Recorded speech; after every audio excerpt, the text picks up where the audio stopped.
Great morning जी, great morning दोस्तों। नमस्कार नमस्कार, मैं Bhupesh Anand. Friends, we have already covered intro lecture as well as lecture number 1. We are doing chapter number 11 specifically for F5 ACCA skill level performance management. So today's lecture number will be named as lecture number 1A because I will be discussing with some beautiful test to understanding as well as illustrations. मैं आज के इस lecture का नाम lecture 1A कहना चाहता हूँ। आप सभी इस समय F5 मेरे सामने कर रहे हैं और आपने रजिस्टर्स ओपन कर दिए। कैप्लॉन आपके सामने है बेटे, हार्ड कॉपी कैप्लॉन की आपके सामने होनी चाहिए। So today we will be discussing, हमने अभी तक लेक्चर 1 में we have seen what I mean by, in intro and lecture number 1 we have seen that what I mean by measures of central tendency, what I mean by measures of deviation, what I mean by measures of relationship. हमने इन सब के ऊपर काफ़ी सारी चर्चा की और discussion किया। And in the last lecture number 1 मैंने आपको बड़ी प्यारी प्यारी सी बातें बताई हैं। आज हम थोड़ा सा और डिस्कस करेंगे। आप प्लीज़ अपना रजिस्टर ओपन करें, ऊपर लिखें good morning lecture number 1A। 1A it means 1A को 1 के बाद करना है। आप मेरी बात समझ रहे हैं? इट मीन्स लेक्चर 1 के कंसेप्ट्स आपको पता होने चाहिए। Then you should start with lecture number 1A quantitative techniques. Lecture number 1A quantitative techniques. तो आइए सर, बिल्कुल कमर सीधी करके टेबल चेयर में बैठकर हम अच्छी तरह से पढ़ाई करेंगे। और आज के इस लेक्चर में बड़ी छोटी छोटी we have already seen the concepts. मैंने थोड़ा सा रिवीजन कराना है कि लेक्चर 1 में क्या था, इंट्रो में क्या था और आपको कैप्लॉन में क्या दिया हुआ है। बेटे F2 के लॉजिक्स, F2 के कंसेप्ट्स भी हम मिक्स करके, आपको पता है F5 परफॉर्मेंस मैनेजमेंट का पहले चैप्टर का नाम क्या है? A revision to management accounting. F2 के कंसेप्ट्स को डिस्कस करने की बातें हुई वहां पर। तो आपको you should be aware of all those concept. तो मैंने क्या किया, थोड़े से लेक्चर्स F2 के जो मुझे लगा कि आपके लिए बेस्ट रहेंगे वो मैंने थोड़े से कट पेस्ट किए हैं। बट आपको लॉजिकली मैं F5 से भी बताऊंगा। तो ऊपर लिखेंगे जी revision of lecture number 1। We have already seen chapter number 1, हमने F2 मैनेजमेंट अकाउंटिंग को थोड़ा सा देखा। And we have seen in the last lecture number 1 कि भाई what I mean by measures of central tendency, जो स्टैटिस्टिक्स में आप करते आए, mean, median, mode. What I mean by measures of dispersion, standard deviation, mean deviation जो आप करते आए। And what I mean by measures of relationship. हमने पहले ये चेक किया कि क्या आपस में मोहब्बत है भी या नहीं, मोहब्बत है या नहीं, उसके लिए we have seen a tool named as covariance. अब कोवेरियंस आपके कैप्लॉन में डायरेक्टली नहीं दिया, बट एग्जामिनेशन किट देखें, एग्जामिनेशन किट के बाद मॉक टेस्ट को देखें, बीबीबी की रिवीजन किट देखें, तो they have frame the questions on covariance. बेटे कोरिलेशन समझ ही नहीं आ सकता जब तक आप कोवेरियंस ना करें। अब उन्होंने कोवेरियंस ना बता के डायरेक्टली कोरिलेशन बता दिया।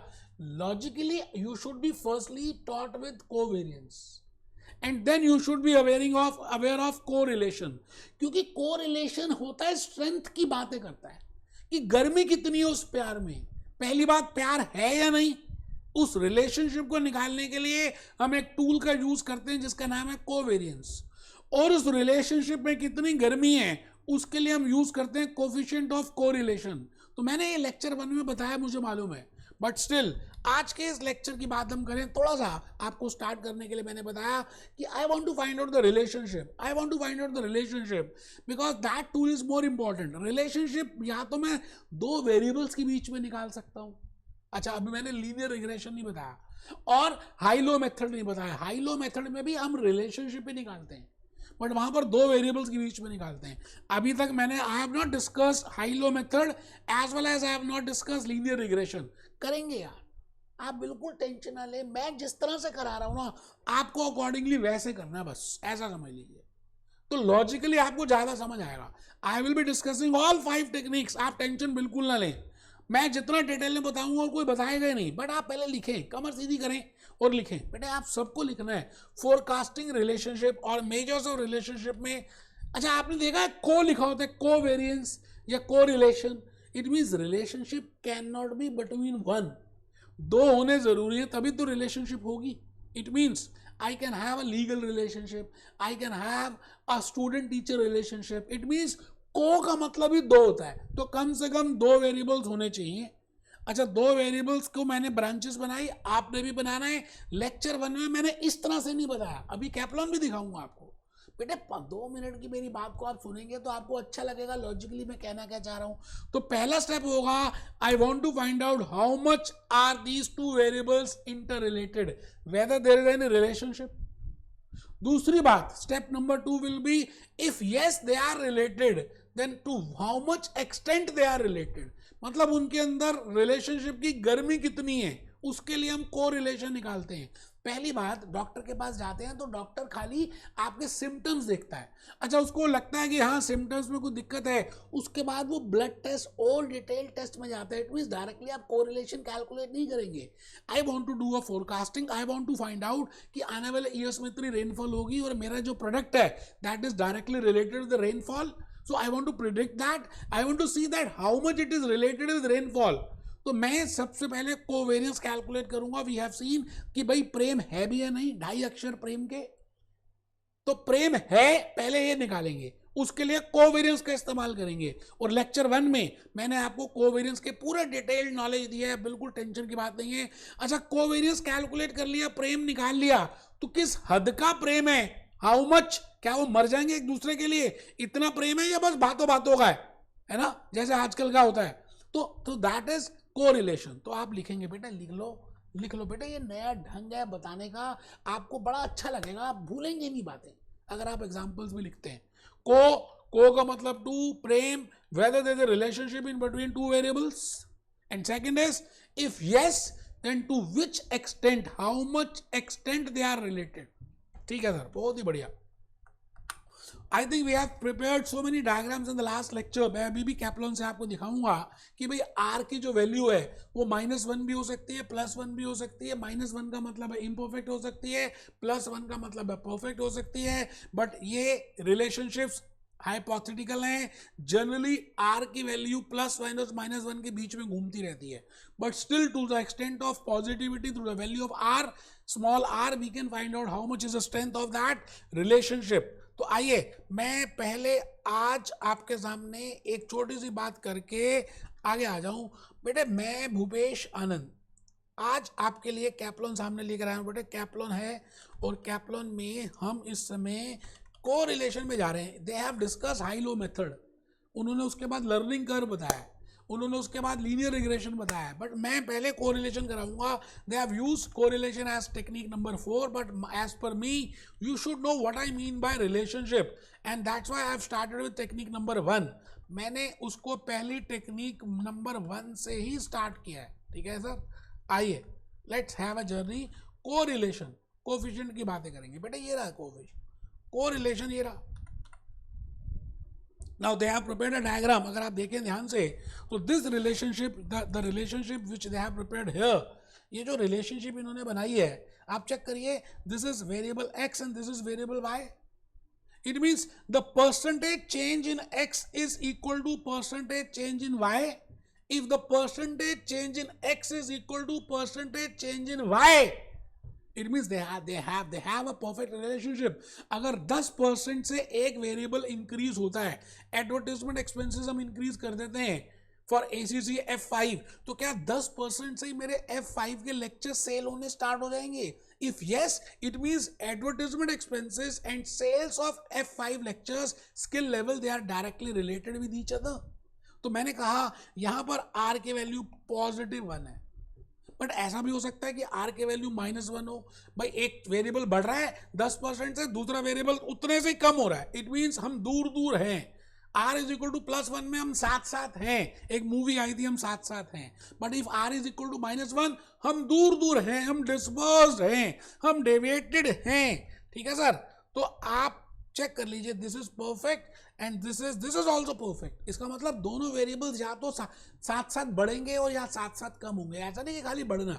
सो here also R is equal to +1, here also R is equal to +1, but we can have in reality we have a partial relationship. भाई ठीक है, रिलेट कर रहे हैं, रेनफॉल बढ़ी, अम्ब्रेला सेल होंगे, बट उतने परसेंट से नहीं हुए अगर, तो they have a positive relationship but they don't have the perfect relationship. तो ऐसा भी हो सकता है, ठीक है सर। आइए मैं आपके सामने ये कहना चाहता हूँ कि कोरिलेशन ही नहीं है। जैसे मैं कहूँ IIT स्टूडेंट है, a person who is doing IIT from IIT Delhi and a person who is going for ACC F5, there is no correlation, कोई कोरिलेशन ही नहीं, कोई बातें समझ नहीं आ रही। So it can also be there, Narendra Modi ji और रामलाल या भूपेश आनंद के बीच में क्या पता कोई रिलेशनशिप ही ना हो। It means we can have no relationship, we can have partial relationship, we can have perfect relationship, we can have imperfect relationship। ये बात हमने सीख ली थी। और लास्ट लेक्चर में जो मैंने लेक्चर नंबर 1 लिया था उसमें आपको पॉजिटिव और negative correlation, negative correlation and how we can calculate the value of R, इसको मैंने आपको बताया था with the help of covariance, क्योंकि कोवेरियंस से आपको ये R के वैल्यू निकालनी ज़्यादा समझ आ जाएगी, है ना। तो ये बातें हमने डिस्कस की थी। तो फिर भी आपके सामने बेटे मैं टेस्ट योरसेल्फ क्वेश्चन नंबर 12 लेकर आने वाला हूँ। आप सभी आराम से, कोई जल्दी नहीं है यार। मैं तो चाहता हूँ कि जो मैंने अभी कोरिलेशन आपको कैप्लॉन से बताया, आप पहले उसको आराम से नोट करें, पढ़ें कैप्लॉन से, फिर टेस्ट योरसेल्फ क्वेश्चन नंबर 12 में आ जाएं। और बेटे इस क्वेश्चन में मैंने कुछ बताने की कोशिश की है। आप देखिए, a company is assessing the impact of advertisement on customer quality, on customer perceived quality of its products। it means कि अगर एक प्रोडक्ट की क्वालिटी ये है तो उसके जो कस्टमर्स हैं कैसे होंगे।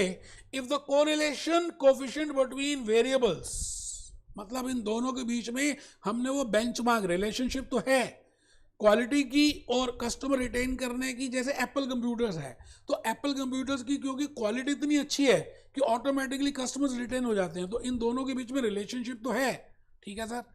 Customer this which two of the following comments are correct.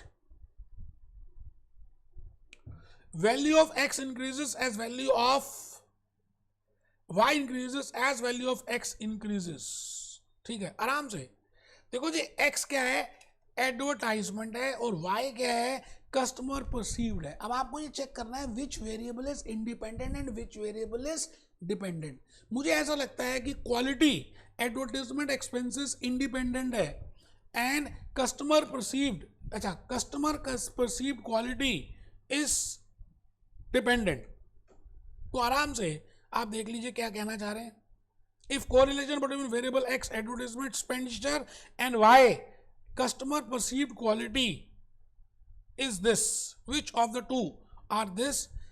X decreases by 0.15 for every increase of 1 in X, Y increases by 0.85 for every increase of 1 in X. The link between X and Y is very strong. The link between X and Y is linear। अच्छा, पहली बात तो ये तो समझ आती है, D तो बिल्कुल ठीक लग रहा है, इसलिए क्योंकि इन दोनों के बीच में 0.85 है, एक के आसपास है, तो इनके बीच में रिलेशनशिप तो स्ट्रांग है ही, ठीक है जी। तो लीनियर तो नहीं है, ये बात तो बिल्कुल ठीक नहीं है, लीनियर तो नहीं है। y डिक्रीजेस बाय 0.15, ये भी ठीक नहीं लग रहा, ये भी ठीक नहीं लग रहा। Value of x increases as value of x, y increases as value of x increases. मतलब जैसे जैसे हम क्वालिटी अच्छी लेकर आएंगे वैसे वैसे एडवर्टाइजमेंट एक्सपेंडिचर रिलेट करेगा। इट मीन्स ए और डी, वैसे आराम से आप इसको पहले पढ़ेंगे, लॉजिकली देखेंगे। बेटे कोरिलेशन का अगर आपको इंटरनल मीनिंग समझ आ गया ना तो आप इजीली कर सकते हो। तो दिस इज लेक्चर 1A। अब हम लेक्चर नंबर 2 में मिल रहे हैं।